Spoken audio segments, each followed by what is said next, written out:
My team, it's not just about how we make money. It's also an entire mindset.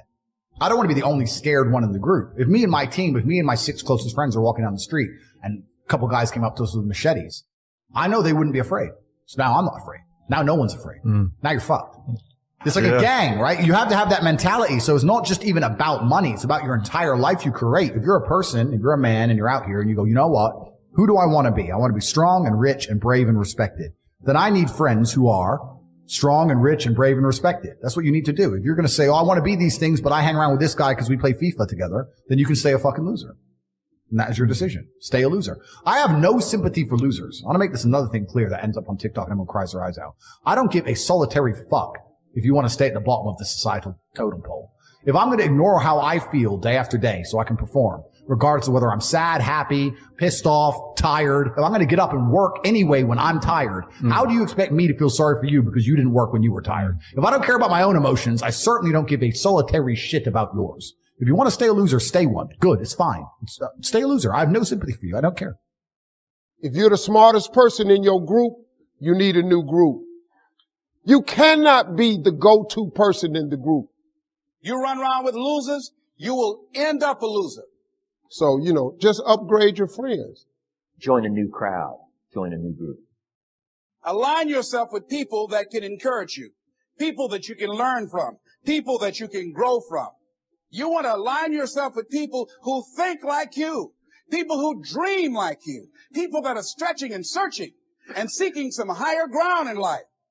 Always strive to get on top in life because it's the bottom that's overcrowded. See, it's easy to be on the bottom. It doesn't take any effort to be a loser. I recommended the last time I was here, the little book, Richest Man in Babylon. And guess how many have actually gone and got this little book? Answer, very few. Such an easy thing to do.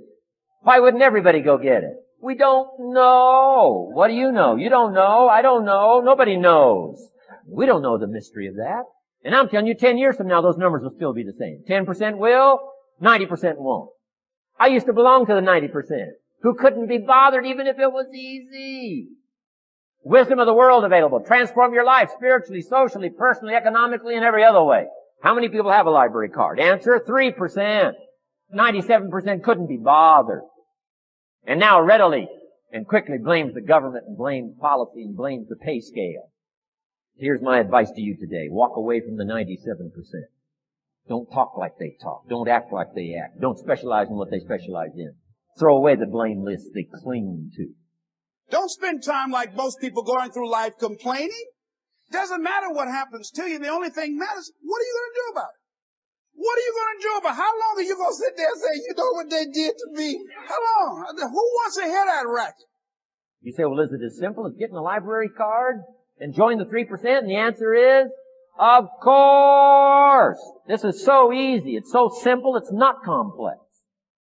Go for the book. Start the library. Start the process. Fall on the floor. Do some push-ups. Got to take action.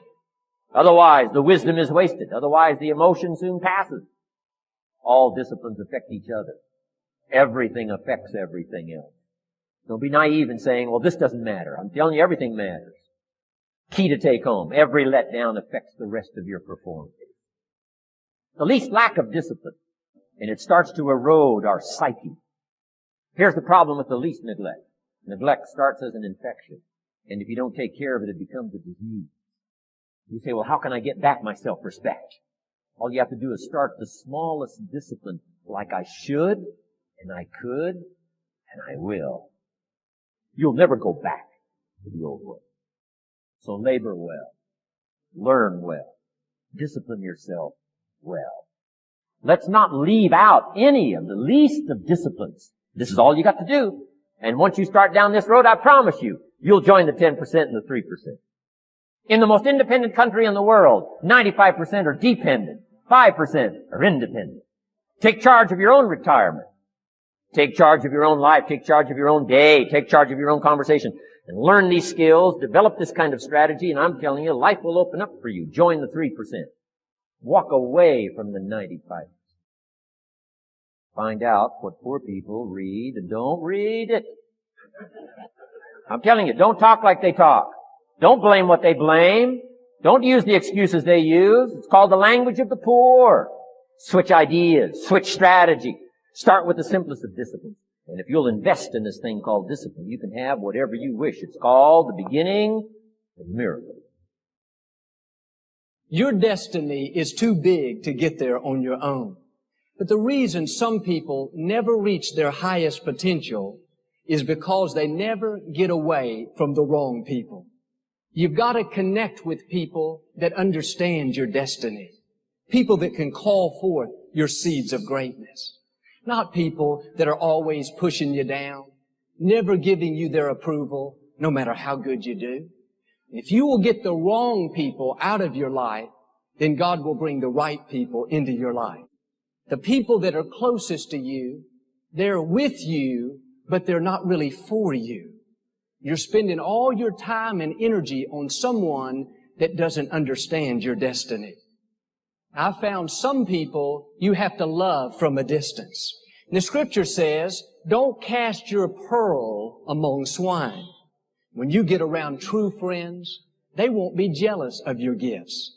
They won't try to talk you out of your dreams. It'll be just the opposite. They'll help you develop your pearl. In other words, they'll give you ideas. They'll help push you further along. Your inner circle should be people that celebrate who you are. Not someone that's always trying to outperform you, pointing out everything you're doing wrong. If that's not who's in your inner circle, you need to do like me and gradually start to pull away. It's not the quantity of friends that's important, it's the quality of friends.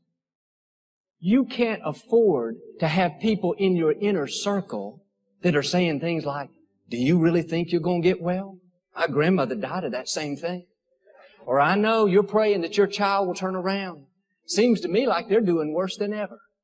See, you need people that will come into agreement with you and release their faith. Not people that will tell you what you can't do and release their doubt. You may be around people today that are constantly pulling you down, telling you what you can't become. Understand, it's scriptural to show them the door. I can't accomplish my God-given dreams with you constantly pulling me down. I love you, but I can't have you in my inner circle. I'm going to love you from a distance. Who you have in your inner circle is extremely important. You need to evaluate who's on your team, who you're giving your time and energy to, who you're talking to on the phone so much. Are they building you up or tearing you down? Are they modeling excellence, integrity, generosity, or are they lazy, not going any place in life? No, don't spend your time with people that don't make you better. Some of you don't realize how much that one negative influence is holding you back. How much more you would grow, how much more you would enjoy life if you just make necessary changes.